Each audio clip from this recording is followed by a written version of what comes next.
Hello, everybody, and welcome back to another episode of the In Between the Stitches podcast. I am your host, Brady Wilson, with my co-host, Chase Olschwinger. How's it going? It's going pretty good, Chase. You know, it's almost spring break in a couple weeks. I think that's making everybody kind of happy, you know. There you go. Especially here on campus. I know you don't have to deal with that anymore, but it is kind of crazy that spring break's already a couple weeks away, considering I feel like I just graduated, which I did 2 months ago. First spring break, that's not a spring break for you. I know, right? Yeah. In how many years? Let's say you were, college for 4, and then... I mean, technically 5, because... Okay, 5 years and then 12 years of regular school, so it's, 17 years of school. You 17 years of spring break, summer break, all that. Yeah. This will be your first summer where you're like, man, I'm working. I know, it's weird. I don't know if I'm looking forward to it yet or not, but... Anyway. I am. A lot's been happening in sports. Obviously, you know, we've got the Olympic break right now for the NHL. Next Wednesday will be the Stars' first game back. I believe they play Seattle at home. And the semifinals have been set for the men's hockey championship, which will be Finland versus Canada. That's happening at 9:30 in the morning, tomorrow morning. And then at 2 o'clock tomorrow, Slovakia plays the good old US of A. And then whoever wins that. So, hey, look, all the Stars are in it. I think, no, Czech lost, which I think means that Fox is out. Yeah, Czech lost to Canada. That sucks to have, a star out, but... Majority of them are still there. The Finnish Mafia is still available. Thomas Harley with Team Canada. And, of course, Jake Ottinger with Team USA. So, very exciting for Stars fans. Look, I don't want Canada to win because it's Canada. I'd be happy for Harley, but that'd be it. It's Canada. In fact, Harley was born in the U.S. He was born in, I think, New York. He was born in, North New York. Then he's a fake. Yeah, he's a fake. So if Finland wins, I actually be kind of happy for him. If it's Finland, USA, because our Stars. Then. Yeah, I'm gonna root for the USA, of course. Right. I want US to win every gold medal available because we're the best country in the world. But it doesn't always work that way. And but this is one of those that I think everyone's really been watching because hockey's kind of the one that is fairly universal, especially with the US, right? We don't really know what figure skating or skiing. We don't really, it's cool to watch. I'm in Texas, so we're in Texas, so we don't really do skiing over here. Okay, so I don't really know how it works. But hockey, I like hockey, so I can watch that. But I also do like curling. Curling is one of my favorite Olympic sports because I like the strategy of it's cool. Let's knock them out and let's do this. Anyway, nerding out about curling now. That's the Olympic break. Again, kind of the big funny thing I wanted to talk about was Matthew Tkachuk when they beat Germany, and he yells out to Leon, "Hey, Leon, always the bridesmaid, never the bride." I didn't hear this. And, of course, Draisaitl on the Edmonton Oilers, who have lost to Tkachuk's Florida Panthers the last 2 years in the Stanley Cup Finals. So definitely some trash talk between the... But first of all, have you seen the German uniforms? They were sick. I've not. They were really cool. They were like gold and black, and they had the crest. They were really cool. I've seen ours. Yeah, ours are cool. Ours are cool. Ours, hey, it's ours are. If it ain't broke, don't fix it. That's all I've seen. So that concludes the Olympic break for the NHL. Chase, basketball trade deadline is officially passed a couple weeks ago, right? Yep. The Mavericks are still hemorrhaging losses, I believe, but I think we're at the All-Star break now, correct? And season actually continues tonight. Okay. Not for the Mavs. Mavs are tomorrow, but the NBA is back, and thank God, because I love the All-Star break, but then when there's 4 to 5 days straight of no basketball. This is the dead period of sports. When I think I made the comment to one of my sports class that there's 2 days post Super Bowl. There's somewhere in there where the NHL goes on break, the NBA goes on break, and spring training there's really no spring training activity.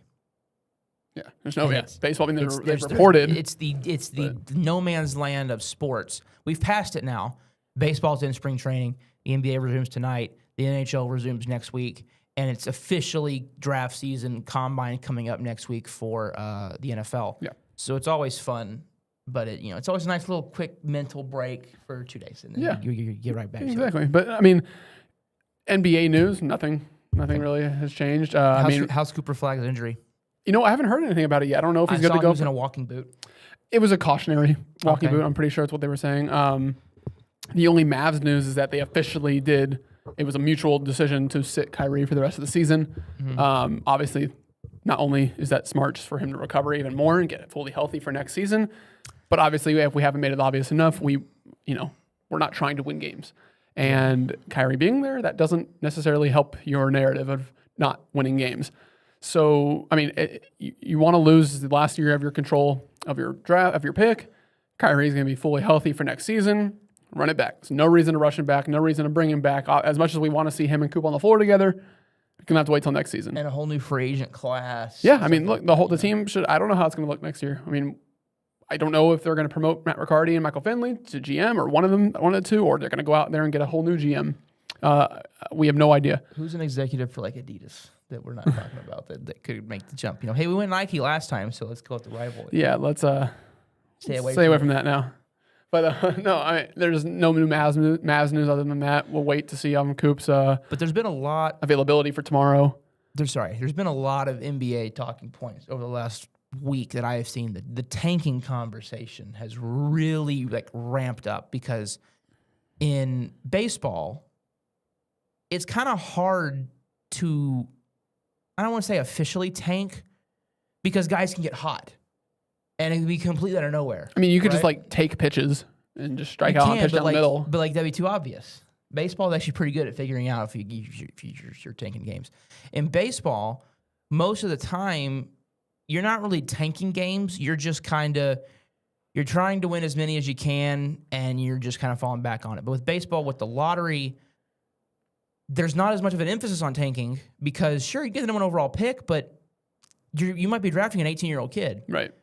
And you don't know how he's going to develop in 4 years, right? Basketball, you take an 18-year-old kid, he might need 2 years in the NBA to develop. In the MLB... In some sorts, like Cooper Flag and LeBron James, they could be ready immediately. In the NBA, so within the MLB, you draft an 18-year-old kid, he's probably not going to be in the majors for at least 2 years, probably 3 or 4, maybe even 5. So the conversation for baseball tanking is it's more about losing over a stretch of time, but you don't really have teams, I don't want to say openly tanking for draft, because you're tanking for draft picks. In baseball, the problem is clearly not spending enough money to be competitive. Right. And just hoping that one day you get a good farm system and can add some talent there, like the Pirates are kind of doing right now. Which we'll get to more all of that when the season gets closer and we do season predictions and stuff like that. But basketball, football... You can't really tank in football because if you tank, you're going to get hurt. You can't purposely tank. You can do what... They've tried. Teams have tried. Owners have tried. Dolphins. But what you can do is... There's a lawsuit about this right now. Exactly what the Cowboys did in their final game versus the Giants, where you played Dak for... In the way that we played, I mean, you can call a whole play, but they're going to try every play. I mean, they ran 80% of the plays, and then they pulled Dak at halftime, and then that's it. I mean, they didn't throw the ball. They completely ran a conservative play style. One thing that people don't realize about the whole tanking conversation is... at least for players that care, they want to believe that their coach is trying to help them win games too. And if you're a team like the Cowboys, who it's in your best interest, I'm actually reading a book right now. It's called Draft Day. It's written by, I think, Doug McLean. He was I've heard that name. NHL executive for the Columbus Blue Jackets for many, many years. And I'm reading the book that he wrote about how the NHL teams draft talent, but how the tanking conversation. He's like, look, here's how GMs approach. It's kind of cool to hear from a GM. He's like, look, it's basically what we've been saying, which is that you're happy when you win, but you're not mad when you lose. Because you also, in the back of your mind, know that loss helps you long term. And he's like, and even as a quote in the book, he's like, that's the struggle of a GM. When you're the GM of a bad team, you know that the best thing you can do legitimately is lose and get the draft picks. But how do you tell players this is their livelihood? Some of these guys might be looking for new jobs next year on different teams. They want to show they can still play. They're not going to tank. No. Right? Players are never going to tank. No. But you want to be careful with how coaches approach it, because if players think the coaches you don't want them to lose confidence in the coach. That's how you lose a locker room. That's how you do whatever. I think for Dallas, it was kind of a quiet, we're just not going to hurt our starters in a meaningless Week 18 game. Plus, the players don't like Week 18 anyway, so that's kind of also could be like a thumb at the nose of the NFL. But the NBA, it's getting bad, with teams just openly being like, yeah, we're not trying to win games at all. At all. I mean, they may as well just come out and say it. So, Chase, my overall point and question to you is, what, if you were commissioner for a day, what would be your one decision to try to curb tanking? How would you do it? What's your philosophy? I mean, I don't think they're... I don't think there is a way to avoid it without. I mean, sure, teams get fined $500,000, but like for NBA teams, I mean, that's for any professional organization. Fine, you pay the fine, and that's it. Really, there really isn't a way to go against it other than, I mean, maybe what you can do is have a win limit or like a win floor, to where like you can only be in the lottery if you have a certain amount of wins. So I don't know, like if you have a 25 win limit, like you have to have 25 wins in the NBA season to get in the lottery. I don't know. To be eligible, I don't think there is. There isn't a way. And that's why their lottery exists, because of trying to avoid tanking, which benefited the Mavs. I mean, you have to have the lottery. That's the only way to try to counter some of the teams doing what they're doing, because like we all saw last year, the Mavs, who were a borderline playoff team who missed it by a couple games due to freak injuries, ended up getting the number one pick. And all the teams that were doing what they're doing this year, trying to lose, but I think fell out of the top 4. Spurs got the number 2 pick again. I mean, like, but I think the lottery. Look. This is why this is a fun conversation. Or for every fine you get, or every action or circumstance of potential tanking, you lose a lottery ball. I don't know. I don't know. This is why I don't know how it works. This is why I love the conversation, because there are 2 kinds of ideas. There are the ideas that make a little bit of sense, but would be weird to implement, and they're the ones that are just bat crap crazy. My idea, look, I understand the argument of, hey, if you have a team, the NBA and the NFL are the 2 leagues where drafting in the first round is significant in the immediate and long-term future. For the NHL and the MLB, it's long-term future, because these guys are probably not going to play in the NHL. Now, of course, there's been kind of a modern change where, these top, and this might not be a modern change. I might be talking on my butt here about hockey, but that, like, I've noticed there's just so many teenagers playing in the NHL and killing it right now. So I don't know if that's a new thing or an older thing. It could just be different for every player. I think it just bases off if they look ready or not. But the NHL is kind of in the gray area, whereas baseball, you're not drafting for immediate need. You're drafting for potential future. But in the NBA, you draft inside the top 5, this guy becomes your cornerstone, hopefully, right? In the NFL, you're drafting inside the top 5, you're looking for a cornerstone piece. So the NFL says we're going to no lottery, because the best chance for bad teams to become good is to pick as high as they can to get a good football player. The NBA says, well, we got tired of teams tanking for that, so we'll do a lottery. Well, now you have teams that have the number 1 overall odds. They were the worst team in the league by far, but they dropped to 5. And now they miss. And let's say there were 3 generational players. Well, they just missed out on 1, and now they're going to be bad for another 5 years, because you keep not letting them pick as high as they should. I think it's more also just giving, like, owners should go out, or general managers should go out and just build a team. Then stop relying on trying to get lucky in the lottery and building around this cornerstone piece, when you can go out there and clearly, I mean, any general manager is capable of building a solid team that can compete. I'm not saying that can win a championship, but a team that can compete and a team that you can build off of. The problem is the best way to get young talent is how often do top 5 players in the league become unrestricted free agents that will be testing the market in the NBA? Last few years.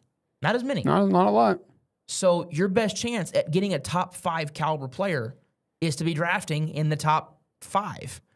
If you can't draft in the top 5 because a lottery ball keeps saying, well, no, then you're going to stay perpetually bad unless you can hit on a draft pick. And I'm not saying you have to, this is the counter, right? The counter is, why do you need a top 5 pick to draft a franchise player? You can't scout and find one, but maybe the talent pool's just not there. GMs are only at the mercy of the players that are available to draft.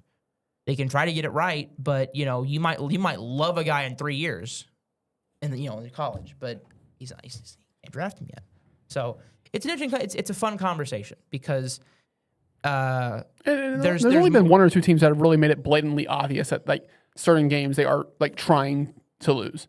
Like the Jazz, for example, they completely sat their starters for, like, the 4th quarter in a very close game, and that's just like.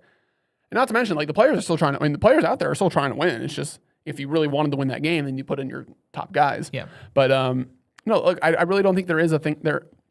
there is a way to counter teams trying to. I mean, Adam Silver came out and said, they're going to get rid of the draft completely and make all the rookies coming into the league free agents. Bad idea. It's a terrible idea. I did hear Mark Cuban have a twist on that idea, which is that, okay, what you do is similar to what baseball does with like the international bonus pool money, where teams have a pool to sign players from. Okay, what you do is you slot each team. Okay, the number one overall team has this much money to spend in draft free agency, right? The number two team is a little bit less, and you keep going a little bit less, a little bit less, a little bit less. So that way, yeah, team 30 that just won the NBA Finals, they could sign Cooper Flagg, but it's going to be for significantly less money than what the first overall team can give him. Now, the only problem with this that I think is glaring, there's two. One, maybe a guy cares about the market and the endorsements over the money, right? If I'm going to go to the New York market, I'm going to make more money than the New Orleans market. Right. But I think the bigger problem is in the NIL era, these guys are already making money. Yeah. 10 years ago makes some sense because they're not making money yet. They just want to get their bag and then go play some ball. But now that they're making money in college, they don't necessarily need to take the bag. So they might go to the best teams. Now the best teams are just hoarding the best talent. So now it completely screwed up the system. So I never said that there's a perfect idea to end tanking forever. No, because the best way to get better quickly is to draft young, elite, contract controllable talent. Yeah. And until that changes, teams will always be trying to lose to get the best chance that player. Sure. And then maybe your argument is like, fine, whenever they do land a top 3 pick, then maybe they won't tank anymore because they already got their guy. That's the hope. I mean, that's what you hope for. But look, I don't think there is an answer to it. I think what they have right now is fine. I think the lottery is fine. That's really about it. I mean, despite all that, I'm excited the NBA is back tonight. Mavs play tomorrow. We will wait to see Coop's availability, but that's really about it for the NBA. Yeah, and we move to the MLB. We have the first game tomorrow. Rangers play at 2:05 against the Royals. Nathan Eovaldi will get the bump for Texas, and I think it'll be 1 inning. Yeah, 1 inning. Yeah. Hey, it's still baseball. Yeah. and then it's Adam Kolek going for the Royals for 1 inning. Look, Dane Dunning's making a start for Seattle. He's getting their first nod. He's there. He's there now. Yeah, he signed a minor league deal. But it's spring training. It's still baseball. Still get the notifications. Wyatt Langford's hit 3 home runs in a game. It's really cool. So I remember that. I remember 2024 when he hit like 15 home runs in spring training. We're like, holy crap. I remember that when Jock was mashing in spring training last year, and then just none of it translated. Yeah, none of it translated. But hopefully he'll be. I know he shed some weight. He shed 15, 20 pounds. So hopefully that. So hopefully that can. He's done some other stuff with his swing, trying to help himself out. But look, for the Rangers, not much to talk about right now. No real like big signings. I can go to their page here and see is anybody. We signed Mark Canha. That could be a sneaky good right hand. Hey, there's your right-handed bat, Chase. We did talk about Walcott and Nabil Chrismat. We did not talk about Jordan Montgomery, World Series. World Series playoff hero. We forgot to talk about Jordan Montgomery re-signing with the re-signing, but coming back home to Texas where he won his World Series ring, and it makes me very happy. I saw something on social media saying that the whatever barbecue place that offered him the lifetime supply of barbecue, they're not making it. That's not the same thing anymore. He did undergo Tommy John surgery last March, so he will open on the 60-day. So no need to open a 40-man spot for him. He'll probably be back sometime in the summer. I'd probably just wait till All-Star break. Probably, yeah. Probably what they'll do. Yeah. He might provide. Hey, look, by that point, you might have some injuries. You might need a long man in the bullpen. He can just come in. He's got experience and. He likes being in Texas. He liked being with Mike Maddox. Sure. A little sad we don't have But at Mad Dog here. least when he'll be on the mound, everyone around him knows what he did for this team. Yeah. And everybody will be supporting him. Some of those guys are gone now. Himes, the guy that caught him. No, I'm talking about just the fans, just the atmosphere. Yeah. Everybody in the ballpark is we love. Gone, Lowe is gone. They're all Simeon's gone. They're all dropping like flies. Yeah. But the first base coach will be a guy you played with, Travis Jankowski. Yeah. It'd be kind of cool. So wait. And then Ragzell moved to third, right? Is that what it was? I believe so, yeah. Okay. But there is one big baseball thing that we have to talk about, and that is, I don't know if you saw, yes. amid all of the labor negotiations. Yes. Tony Clark, former player, don't laugh. Tony Clark, I'm not laughing in that way. former player, current MLB PA, the head of things, resigned on Tuesday. And the initial report was there was an FBI investigation into one of the nonprofits. It was one of the initiatives. I think it's one of the initiatives done by the MLBPA to help youth baseball. Right? There were some numbers wrong. They were saying that maybe there's potential misuse of funds. Right? Which is never a good sign that the FBI is investigating you. And we heard from Simeon and a couple other player reps. Ours is Josh Young, by the way, now. That hey, it's because of that. He's resigning because of the FBI investigation. A few hours later, it came out that there was a separate reason why he might be resigning from the MLB Players Association. And that is because I will use the PR language here. Due to an inappropriate relationship with his sister-in-law. Keyword in the in-law. Now, of course, I will make the comment that there were a lot of Twitter posts, X-posts, whatever, about is it brother's wife or wife's sister? Who did he double cross here? Did he cross his wife? Well, we know he crossed his wife, but did he cross his wife with her sister? Or did he do something with his brother's wife? Does he have a brother? This is what the internet seems to be trying to figure out. I have no idea. It's not relevant it's not relevant to the case.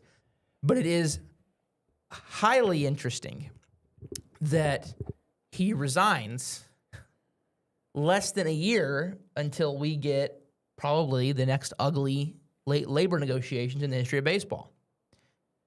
And now it'll be, I think it's Bruce Feldman, Bruce something like that. I read his name. I have to bring it up here, but that they have appointed the interim guy. And, look, there have been some talks over the last couple of years that, players weren't really happy with Tony Clark.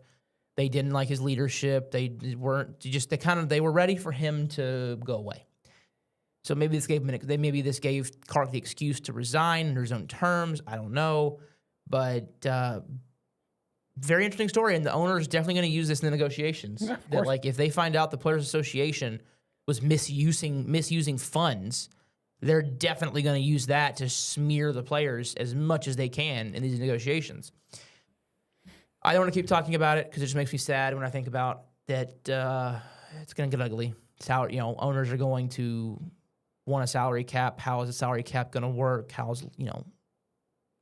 It's going to get ugly, and I'm trying not to focus on it too much. But obviously, this was a huge development in those negotiations that are going to be coming up. So, it'll be interesting to see. Yeah. And there's also I got no words on it. There's also incoming disputes between the teams and Rob Manfred, because Rob Manfred has this is okay. So for basically, don't understand this with baseball. The commissioner has unilateral control over baseball. This has been the way it's been since Judge Kennesaw Mountain Landis became commissioner. My dad's gonna get mad at me if I get the wrong year. I believe it was in 1920, right after he came in to clean up the Black Sox scandal. Well, Landis was like, I'm not going to leave my post, as a judge unless you give me unilateral, complete dictatorial control over the game. And the owners were so desperate for someone to come in and restore the reputation of baseball that they gave him that. And the commissioner has those kinds of powers.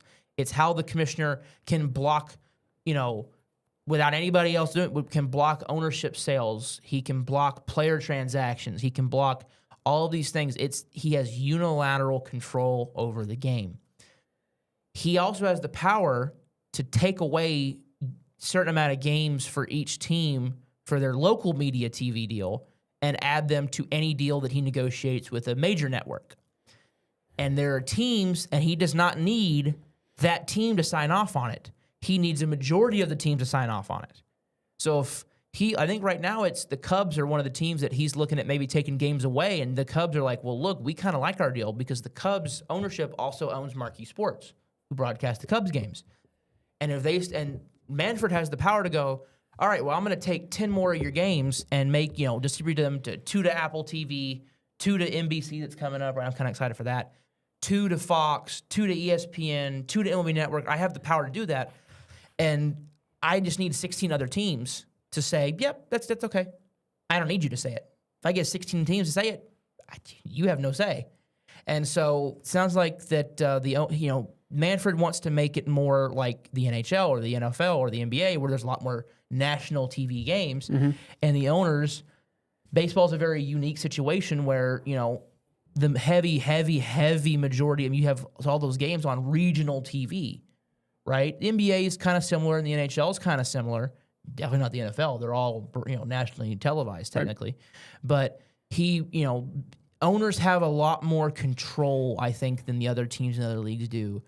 And Manfred's starting to kind of tighten his grip on some of that control, and it's pissing some of the owners off. And so it sounds like there's crap on both sides. It's going to get so bad. Anyway, moving on from baseball, unless there's anything that you can think of, Chase, that we forgot. I don't believe so.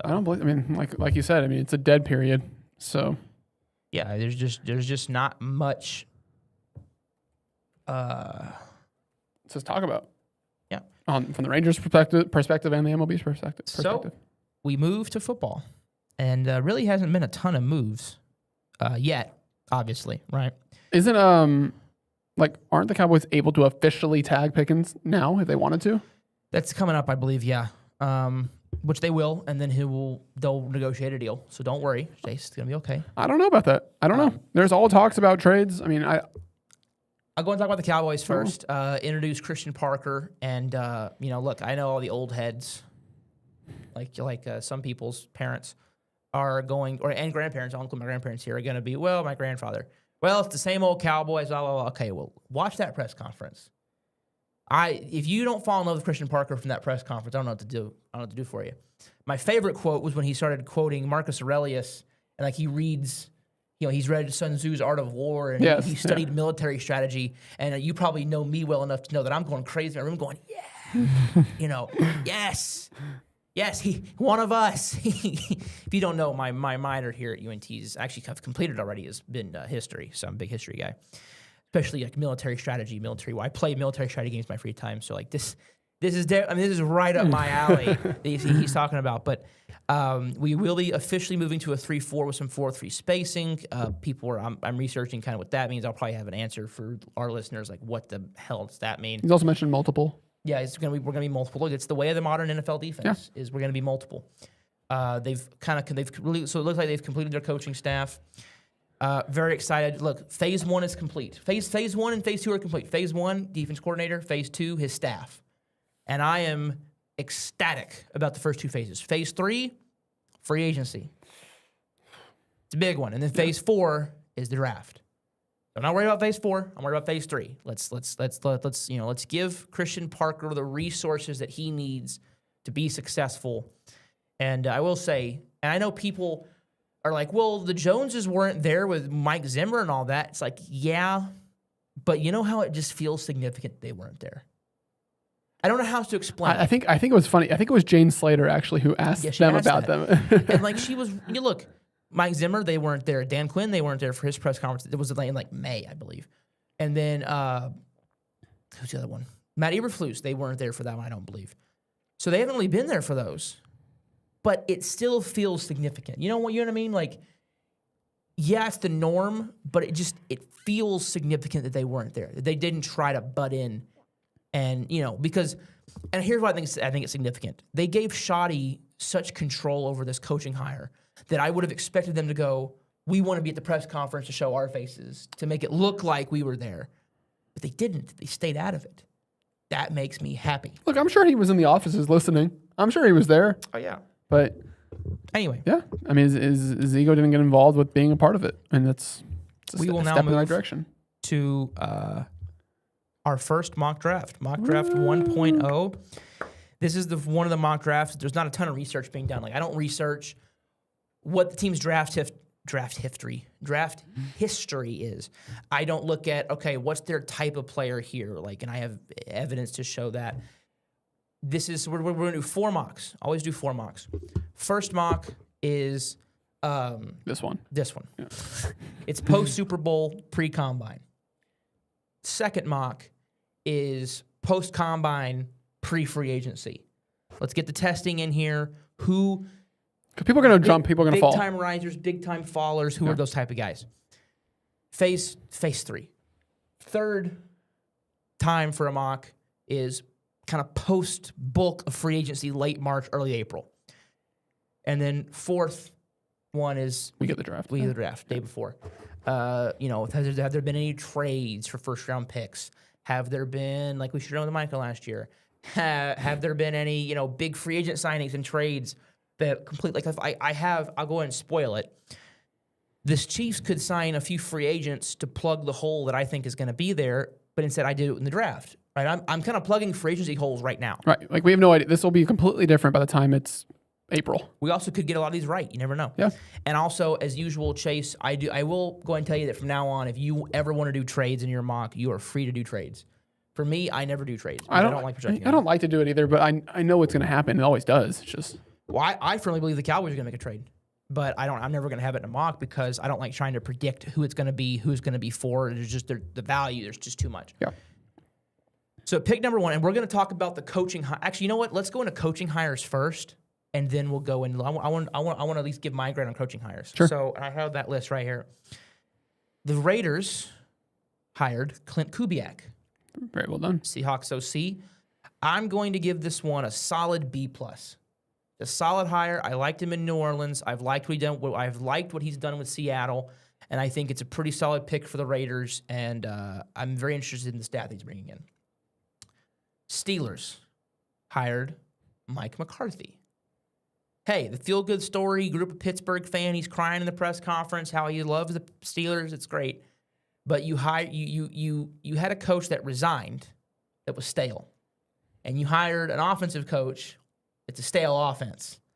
So you're not really improving. They're in a terrible situation. They're in one of the worst situations you could be in football, where they don't have enough high-end talent to compete for a Super Bowl, but not enough terrible talent, terrible players to compete for a top 5 pick. Right. And they don't really have the cap space to add any really impact players or high draft capital.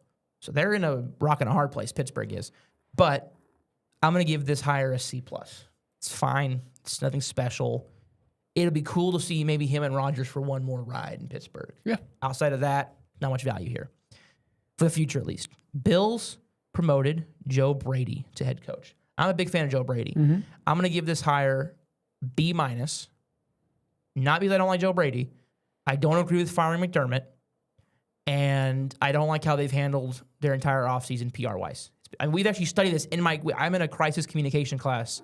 We studied how badly they've done, like, in the class. Like, one of our assignments was rewrite the team statement that had the typo in it.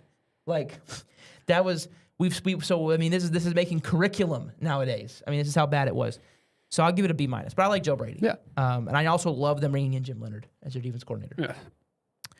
Arizona Cardinals hires Mike LaFleur, formerly of the Rams. Rams offensive coordinator, another McVay clone, going to the Cardinals. I'm going to give this one B+, same as Kubiak. I think it's a very similar hire to Kubiak. I don't think he was maybe their top choice, but, I don't think it's a bad choice either. Does that make sense, right? Be interesting to see what they do with Kyler Murray. Tennessee Titans, here comes a big-time hire right here. Robert Saleh. Loved him with the Jets. I think the Jets are just a dysfunctional franchise. I'm going to give this one an A-. And I'm going to include in that A- the hiring of Brian Daboll, which was a fantastic hire. Yeah, I thought he was the best OC on the market, even above Mike McDaniel. Huge fan of what Brian Daboll is going to bring to Tennessee and Cam Ward's development. Yep. Miami Dolphins hired Jeff Hafley, the Packers defense coordinator. This one gets a D+ from me. Yeah, just kind of out of nowhere. To me, this is the Aaron Glenn of the hire, where everyone's like, oh, his defense was so good. And I'm just like, I don't think it is. I don't think he's that great of a coach.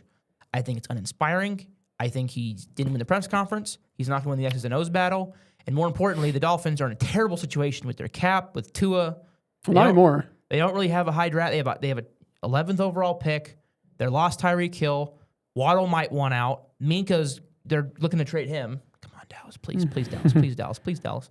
So they're just stuck in, I mean, no man's land right now. And I think this hire does not help them in any way and actually hurts them. Cleveland Browns hired Todd Monken, Ravens OC. Firing Stefanski gets an F. So I'm going to give this one I think just right down the middle. a C. Yep. I agree. It's a C. It's fine. See, I actually like Todd Monken as a coach. I think he's a really good coach. I have a problem with who you fired. You fired a great offensive coach to hire a good one. That makes sense?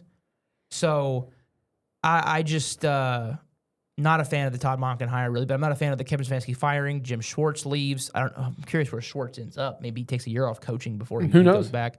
But I mean, it's just kind of the Browns are in a terrible spot too. Bad cap. They at least have some high draft picks, but that's about it for them. Baltimore Ravens hired Jesse Minter. I'm going to give this one an A- as well. Big fan of Minter with the Chargers. Loved him at Michigan. I know people are going to say, yeah, but he had Mozzie Smith and those guys on his defense in Michigan. They were great. Yeah, he made Mozzie Smith look competent. I think that's an A+ right there. So I'm very excited for him with the Ravens. I think that makes a ton of sense. They have Derwin James right on the roster with Chargers, and then he goes to Baltimore and gets Kyle Hamilton. Yeah. So I think that the defense is going to be able to translate pretty well. And actually, the player that I picked for him makes a lot of sense when you think about who he had in L.A. and who he's going to have him and who he could have in Baltimore now. The Giants hired John Harbaugh, and I'll give this one an A-. Yeah. I'm not a big fan of Harbaugh. I think that the Giants are in desperate need after Brian Daboll, after Joe Judge, Pat Shurmur, after Ben McAdoo, after all these just terrible coaches. Okay, including Brian Daboll. They desperately need stability, right? They need someone that can come in and just stabilize their franchise and their organization, especially with now that, I'm just going to say it, that one of their owners, Jeff Tish, I think, had some implications in the Epstein files. Not making any more comment on that. Just his name came up a few times, and the Giants have had to go into damage control, and it doesn't look great for the organization that you're being tied to this. You need someone that can come in and provide respectability to your franchise, and John Harbaugh does bring that. Yeah. Here's why I don't like Harbaugh. Number one, I do think he's a CEO head coach. CEO head coaches are weird. They don't call plays. So he needs to have a good culture. His culture was fine in Baltimore until they kept blowing leads and it died, right? So his culture's fine. He does hire pretty good coordinators. You have to hire really good coordinators if you're going to be a CEO because you're not calling plays. I know he gave Zach Orr a chance, but I have a feeling that now that Zach Orr reunited with McDonald, that may have been who McDonald told Harbaugh, here's who I want my replacement to be. Yeah. So it could be that. I want to give the benefit of the doubt. What I don't like about Harbaugh is if you're in game, you have one job. Manage the non-play calling stuff. You get situational awareness, right? Down and distance, challenging plays, helping make sure that you're calling the right plays, right? You're not calling them, but you're making sure that, hey, we're not calling stupid stuff. Hey, when to call timeouts, clock management, stuff like that. When to punt, when to go for it, that kind of stuff, right? Well, guess what? He's terrible at that. He's terrible in game management. How many fourth quarter blown leads does that guy have? I think he's leader in the NFL history. So I don't think he does that well, but I think that he provides respectability to them as a franchise right now. And the Falcons hire Kevin Stefanski. That's an A+. A+, best hire in the cycle. Just got gifted. Because they fired him. The Browns are stupid, and the Falcons, as long as they can figure out either is Penix their guy or are they going to get a veteran, their backup quarterback becomes a significant player that they need because of Penix's injury history. But I love Stefanski. I love what he's going to be able to do with Bijan Robinson. I love what he's keeping Jeff Ulbrich as DC. So I think that team has a chance to win the South. In a weak division, I agree. Now we're going to go to our mock. We're going to try to keep it brief. Because I'm still only at 12 players watched. I'm way behind. I'm getting into my first round, guys. So I won't give a full analysis on everybody. It'll just be here's what I think they pick and Adam Schefter just posted Cowboys finalized coaching staff. Heck yeah, brother. John Machado just posted and then Schefter followed it up. But do you want to go first and then I follow, or yeah. or do you want to switch off every time? Well, I'll go first. You go second. Okay. Raiders, Mendoza, enough said. Fernando Mendoza. Jets, they're in need of a defensive playmaker. And I think that this feels like you're going to hear this a lot. This feels like a Jets pick here at this juncture in the offseason. Darrell Reese, linebacker, outside linebacker, reminds me a lot of Jamie Collins. He's going to be able to rush the passer at the NFL level. Can play off ball, can do both. Yeah, I mean, the Jets need a lot. Yeah. And might not be best player available, but it could definitely be a huge impact player immediately. And that's Arvell Reese. It's definitely a projection. Yeah, Arvell Reese for me as well. Number 3, I think the Cardinals, we're going to look at receiver. They really have no one that threatens you behind MHJ. And I think that the biggest receiver that reminds Mike LaFleur of Cooper Kupp, and it's actually my comp for Cooper Kupp, is Mekhi Lemon. Wow, at 3. Wow. So I think they reach here, but I do think that they're going to get a good receiver and that they're trying to get another weapon next to Marvin Harrison. Look, I think Marvin Harrison obviously still has all the potential in the world, but then where I disagree with you, and we saw the breakout of this last season, was Michael Wilson, who had an unbelievable season. So I think they have their 1 and 2 locked in. Their quarterback position, not really sure where they're going with that. So in my opinion, I think they just try to lock down a cornerstone piece of your offensive line. I have them going Francis Maligoa at 3. Best lineman in the draft. I think it could be a potential reach. I don't think they need any skill position because they're going to get James Conner back. They're going to get Trey Benson back. Yeah, the problem with Conner is he's had so many injuries. At how much is he going to be able to give you? Yeah, we'll see. But Trey Benson could just take over, and then Conner, you work a 1 and 2. I mean, I think they just go with something that they need in O-line, protecting whoever is at the quarterback position. And it's a safe pick going with Maligoa. Look, Jonah Williams is a free agent. I think the Cowboys might actually be looking at him because who'd you say? Jonah Williams because of Clayton Adams. He's right tackle. If they do get rid of Terrence Steele, he's right. I'm looking right here. He's right. Interesting. Yeah. I know he's played left before, and I would just consider moving him to left and moving Guyton back to right. And so it'd be interesting. But here we go. Number 4, I think Titans. I think Robert Saleh kind of has that wide 9. I think he'd be looking for an edge guy. I got David Bailey here. I think you could probably plug Bailey or Bain. Bailey just feels more like a solid pick. Yeah, I mean, I'm exactly in your same mindset, but I went Bain at 4. Yeah. 5, I think the Giants, I think they want a receiver next to Malik Neighbors. I know they have Wan'Dale Robinson. I know they have Darius Slayton. But when Neighbors went down... Free agents, by the way. Robinson, Slayton, they're free agents. Wan'Dale's a free agent. So they could really use another weapon next to Neighbors to threaten you, to help Jackson Dart out. Could see them going offensive line here, too. I thought about Maligoa. I thought about Spencer Fano. But I know I ended up going Carnell Tate at 5. Give him weapon. Yeah, I'm scared that they're going to go Downs because of Harbaugh, and I just don't want to see Downs twice a year for many years to come. I'll cry. But like you said, I think they need another weapon, especially with Wan'Dale being a free agent, Darius Slayton getting a little up there in age, Neighbors coming back from an ACL injury. Yeah. Carnell Tate for me as well. Great minds think alike. Number 6, I think the Browns. I'm not the biggest fan of this guy, and I'll go into that a little bit more. Maybe if we have a time. I'm actually thinking about starting a draft show on here too. Just something I'm kicking around. But Spencer Fano at 6 to the Browns. I think it's a big reach for him. I know he won the Outland Trophy. I'm just not the biggest fan of him. To put it in as short terms as I can, his footwork A+, his hand techniques, his punch C-. He does not like to punch. He just likes to stay in the way. And NFL guys, I think, are going to eat that for lunch. So. But I think that they need offensive line, and I think Fano makes a lot of sense for them here. Yeah, I mean, they got a couple picks in this first round, and I'm going to, like you said, with the offensive line, I'll work my way back to there maybe later in this first round. Who knows? But I have them going Mekhi Lemon at 6. Okay. I think that if they are going to give Shedeur another season, I think you got to surround him with some talent. And Mekhi Lemon, potentially the best receiver in the draft, but definitely the best receiver left on the board. Yeah. Saints at 8. I think I have them going Peter Woods. You skipped Washington at 7. Did I skip them? Okay, yeah. Well, 7, Washington. I would hate to see this, but they need defensive help. Ruben Bain, edge from Miami. He's on the board there. Makes a lot of sense. I think Dan Quinn values those high motor guys, and it makes a lot of sense. We had the same mindset. We just flipped. Bailey. I went Bailey at 7. And then at 8, Peter Woods of the Saints. I know that Saints fans might cringe at another Clemson defensive tackle after Brian Brzee just not really played up to par. But because Brian Bree's not playing up to par, they really need some help up the middle. Cam Jordan might be, leaving, retiring. He's old. How much more can he give you? You really just need help on that defensive line. And I think Peter Woods is probably the best guy in the draft, although I have not watched him yet, so I don't know. I think the Saints go all in here. I think they go for a boom. I think they take the potential best player in the entire draft. I think they go Jeremiah Love at 8. Wow. Kamara getting up there in age. You know, that crossed my mind too, but I have Love going the next pick. Okay. Chiefs. Yeah, that's what I've had him mocked there a lot Chiefs, too.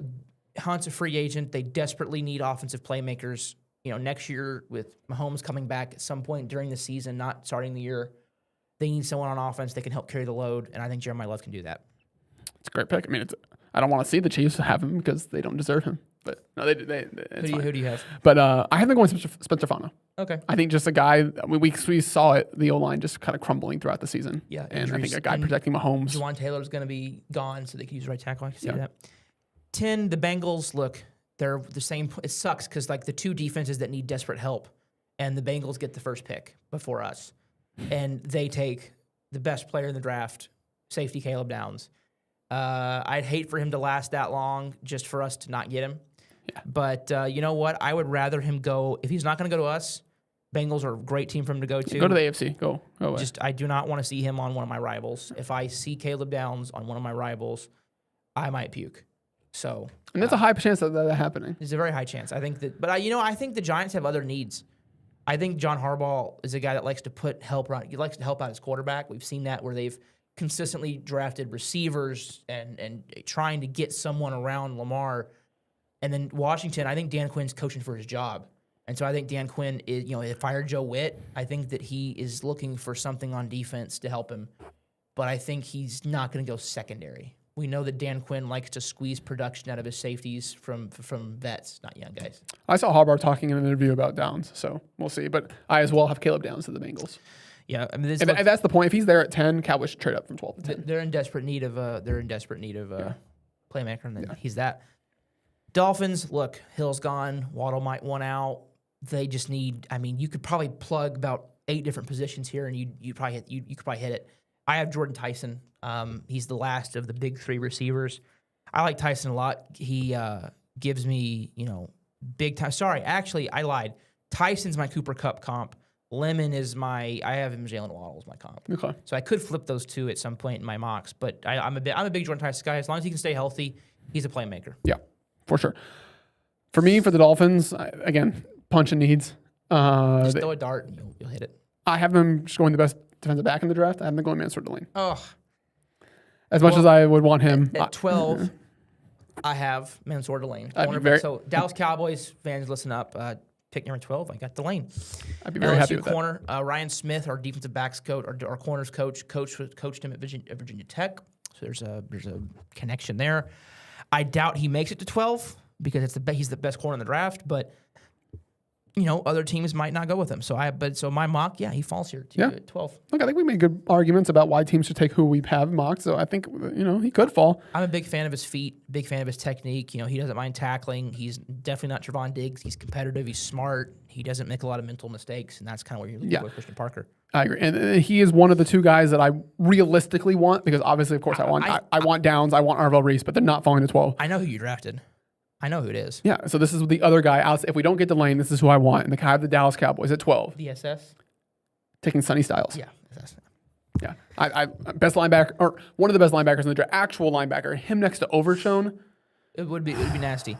That would just be disgusting. 13 Rams. I know he's injured last year, but he'll be healthy for all the stuff this year. It'll be Jamad McCoy, the corner from Tennessee, to the Rams. I think the Rams just looking for some help out there in the secondary, and I think he gives them that. I also have them going Jamad McCoy. 14 to the Ravens. I think Jesse Minter loved having Diane Henley with the Chargers. I think he takes his Diane Henley replacement, who's a lot better than Henley, and that is Sonny Styles, linebacker from Ohio State. All right. Yep. I have for the Ravens, I have them trying to find Lamar that true number 1. Zay is a great receiver, but I don't think he's that go up and get it guy. He's a guy that works on the slot, middle of the field. I've been going Jordan Tyson. Yeah. 15. I think the Bucs kind of go off the plot here. All the big 3 receivers are off the board. That's kind of their nightmare scenario. There's really not anyone. The defensive line board's been picked clean. I actually think they go Kenyon Sadiq, tight end from Oregon. I think they need an offensive playmaker with Evans potentially testing free agency here. So I think he gives them a fun weapon on offense. I like that pick. He fell a little bit for me, but I like that pick. For them, I have them going Cassius Howell, edge of the day. I thought about Howell there. 16 to the Jets. They need someone to up the middle. Quinnen Williams is gone now. I Thank you, Jets, so much. So happy. Hey, you know what? I think it's a pretty win-win trade for both of us. Yeah, they got two they get first and second round pick, and we get Quinnen Williams. Yeah. Caleb Banks from Florida. Again, I haven't really dug into the defensive tackles yet, so when I'm able to dig into them again, by the time we do our second mock, I will probably be able to say I watched most of the first round guys by that point. But who do you have? Same mindset as you, but he's still on the board for me, so I've been going Peter Woods. Yeah. I have Mauigoa Fallen here, 17 to the Lions. Great value for them. You know, they could use some help on the offensive line. Mauigoa has, I've heard the projections. He could play a guard. I love Mauigoa. I think he's a great offensive lineman. So I have them going 17 here. 17, Lions. yeah. For me, I was between two guys, and I had them going back to back. I went Avion Terrell. I just think the secondary just kind of got exposed last year. It was due to a lot of injuries, but they definitely need more help on the defensive side of the ball. 18 Vikings. I think they need someone. Addison's having some off-field problems. I think Jefferson they need somebody else that can threaten a defense. And I think Denzel Boston's the next guy for them here. I also could definitely Sadiq could be a potential pick, but I know they have Hawkinson, so I don't know. I had the Vikings going Keldrick Folk, Okay. opposite side of Dallas Turner, who had a good rookie season. I think that's a pretty dangerous duo. By the way, Dallas Turner, this is his second year.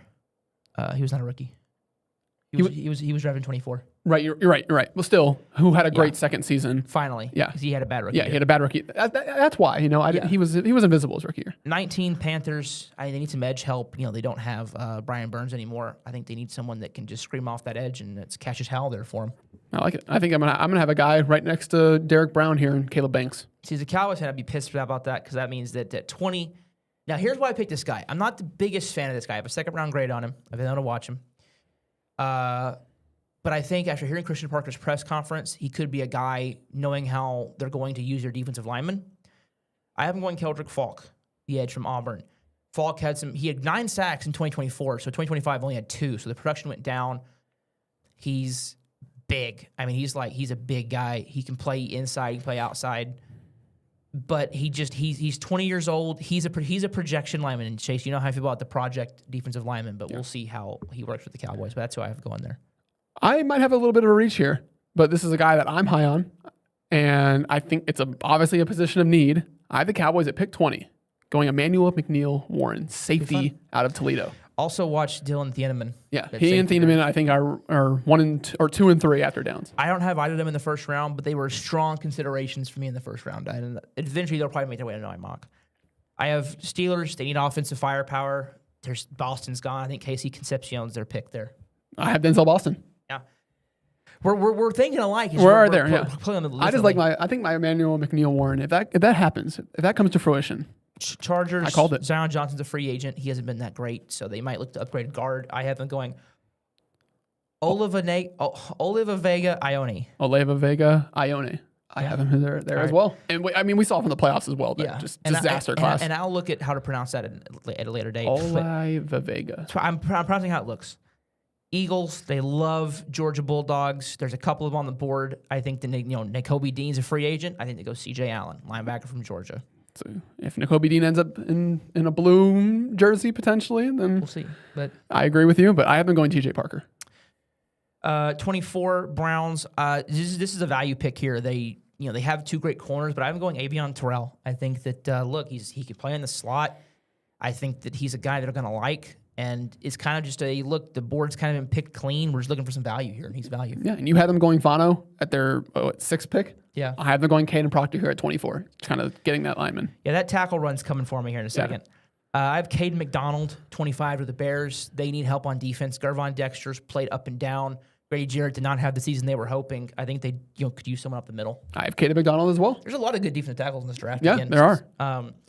Bills, I go off the board a little bit here. I think they need someone that can just provide a jolt to their roster. I think they need someone that can provide a jolt to their defense. And I don't really see anyone else on the board that has the kind of twitch that Anthony Hill Jr. does. Okay. I think he's going to be a stud. Great pick. Bills? Definitely not a reach. Hey, Denton Ryan product. Yeah. And for me, though, the Bills, he's on the board for me still. I know he's not on there for you. But, again, a position of need, Casey Concepcion. Yeah. Niners, I know that their fans might scream, but Mykel Williams had some injury problems. I think that if they liked Mykel Williams, they're going to love T.J. Parker. I have T.J. Parker here, edge from Clemson. I have an off the board here pick here. Okay. I think his stock is rising slower and slower, but it's getting up there. I have them going Omar Cooper Jr. Interesting. Receiver out of Indiana. Interesting. Pearsall can't stay healthy. Jennings is a free agent. Ayuk is gone.